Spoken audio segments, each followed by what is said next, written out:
Good morning, सुप्रभात. आज tiffin special काय? आपली सुरुवात आईसाहेबांच्या दर्शनाने आपली सुरुवात होते. दिवसाची सकाळ ही त्यांच्या आशीर्वादाने होते. आज टिफिन स्पेशल काय म्हणून मी आता जे काही अवेलेबल होतं घरात ते घेतलेलं आहे.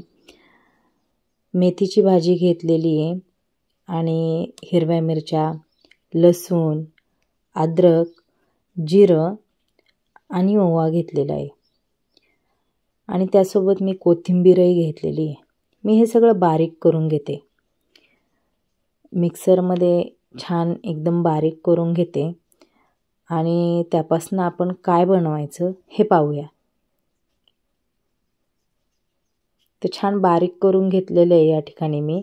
आणि मेथीची भाजीसुद्धा मी स्वच्छ धुवून चिरून घेतलेली आहे. आधी मी धुतली आणि त्यानंतर मी चिरली, कारण की आपण एकदम बारीक चिरणार होतो भाजी. त्यामुळे चिरल्यानंतर जर धुतली असती तर तिची जी चव आणि पौष्टिकपणा आहे तो निघून जाईल, म्हणून मी आधी धुवून घेतली आणि मग भाजी चिरली आहे.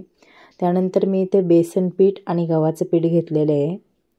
त्यामध्ये थोडीशी हळद, चवीनुसार मी थोडे मसाले पण घातलेले आहे. मटण मसाला, संडे मसाला आणि मीठ. थोडीशी धना पावडरही घातलेली आहे आणि हे सगळं मी मिक्स करून घेणार आहे. त्याबरोबर आपण वाटलेलं हिरवी मिरची, आलं, लसूण, जिरं, ओवा आणि कोथिंबीर हे सगळं आपण बारीक करून घेतलेलं आहे. हे सगळं मी त्याच्यात टाकणार आहे आणि मी त्यामध्ये टाकणार आहे बारीक चिरलेली मेथी. साहजिक आहे, आता तुमच्या लक्षात आलं असेल की मी काय बनवते आज टिफिन स्पेशल. आता मी हे सगळं एकजीव होईस तोपर्यंत घट्ट असं मळून घेणार आहे. छान एकजीव मिक्स केलं की त्यामध्ये पाणी घालून मी लागण तसं मळून घेणार आहे. छान एक गोळा करणार आहे त्याचा. छान असा गोळा तयार झालेला आहे बघा तुम्ही. आणि त्यामध्ये मी घालणार आहे तेल.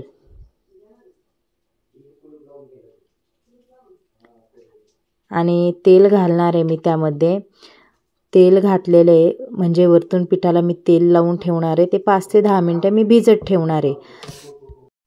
छान असा गोळा झालेला आहे आणि मी तेलही लावून घेतलेलं आहे त्याला. छान असं तेल लावलं आणि मी 5 मिनटं भिजत ठेवलं. त्यानंतर मी म्हटलं चला आता छान असे पराठे लाटून घेऊया. साहजिक आहे, मी मेथीचे पराठे करते, पीठ मळून घेतले तुम्ही पाहिले. मग मी आज टिफिन स्पेशल करते मेथीचे पराठे. मग एक पराठा आपण लाटून घेऊया. चला मग पाहू की खूप छान होतात. मी बेसन पीठ तुम्ही नुसतं गव्हाच्या पिठातही करू शकता. मी बेसन पिठातही केलेत, कारण की बेसन पीठ आणि गव्हाचं पीठ मिक्स केल्यानंतर त्याची एक चव येते, ती खूप छान येते. तुम्ही ओवा आणि जिरं हे हातावरती कुस्कारून सुद्धा टाकू शकता. मी वाटून घेतले कारण की माझ्या मुलींना ते दाताखाली गेलेलं आवडत नाही म्हणून. आणि पराठा बघा मी लाटून घेतलेला आहे. मी भाजून घेते. भाजताना तुम्ही तेलही लावू शकता किंवा तूपही लावू शकता. दोन्हींपैकी तुम्हाला जे आवडेल ते लावू शकता. साजूक तूप लावलं तरी छान आणि तेल लावलं तरी छान. मी तेल लावते इथे, तूप नाही लावत, कारण की मुलींना सहसा तूप आवडत नाही. तूप जर मी घालायचं झालं तर डाळीत आणि भातात घालते, मग ते खातात. पण पराठ्याला वगैरे लावलं तर त्यांना वास येतो. पराठा रेडी झालेला आहे. तिचा टिफिन भरून घेऊया. टिफिन भरताना मी सॉस दिलेला आहे, कारण की पराठा आम्ही तर दह्यासोबत खाणार आहे, पण ती दह्यासोबत खात नाही. मग तिला इथं केचप दिलेला आहे मी, टमॅटो केचप. आणि एक पराठा तिच्यासाठी भरपूर होतो आहे. असा मी तिचा टिफिन पॅक करते. आज झालेला आहे तिचा टिफिन स्पेशल म्हणजे मेथीचा पराठा. आता तिची बॉटल घेतलीत. आज तिचा टिफिन बॉटल रेडी आणि हे घेतलेलं आहे मी खायला.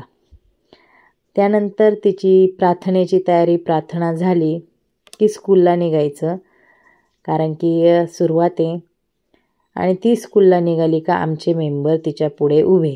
ती चालली का तिला सोडवायला जायचं, का ते येताना ती लॉलीपॉप घेऊन येते चॉकलेटचे, त्यांना आवडतात. मग कशी वाटली रेसिपी नक्कीच सांगा. लाईक, सबस्क्राईब, शेअर करा. बाय.